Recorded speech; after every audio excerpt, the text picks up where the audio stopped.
Good morning, HPC. How are you this morning? Well, it's finally happened. The lockdown haircut, 10 weeks or whatever it is in, and I finally got shorn. I love lying in bed at night while a winter storm batters the house, moans around the chimney pots, and rain is thrown against the window. There is a feeling of security, of safety, being snuggled up in bed in a situation like that. I think it's great. That is the kind of security, the kind of safety that David's talking about when he refers to the Lord as being higher than I, a rock who is higher than I. That's the image that he's referring to when it comes to this idea of a rock, a fastness, a place of protection. And it's a good title for God at times like this, isn't it? A good characteristic of his that we need to remember. As schools are out, are now open for some pupils, and more people are out and about, and yet our levels of anxiety still remain the same about coronavirus. To know that there is a rock, a place of safety and security for us, is, I think, good news for these times. As David puts it in Psalm 61, I call on you from the ends of the earth when my heart is faint. I think that's true of all of us, that our hearts are faint at the moment.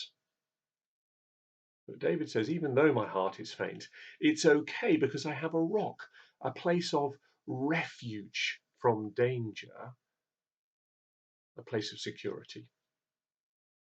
And David knew a little bit about danger. Uh, Even though he was a king and latterly he lived in astonishing luxury, he also, for a good part of his life, was a fugitive and spent much of it hiding from King Saul in rocks and caves from his enemies. So the fact that this rock is higher, David says, than I, means that this safety, this salvation, is not one that David can achieve for himself. He can't just hop up onto this rock by himself. No, he needs to be lifted. He knows that his security, his rock, is not something that he can achieve for himself. At various times in his life, David had either thousands of elite battle-hardened troops fighting for him, or thousands of elite battle-hardened troops fighting against him. And he says my security doesn't depend on the quantity or the quality of my army. No, he says his security is in this rock, this place of safety that he has to be lifted to, that is higher than him. And that's us. Our security doesn't depend on our bank balances, although, if we're honest, we all sleep much better if the figure at the bottom of the bank statement is in red than it is in black. But that's not where our security is.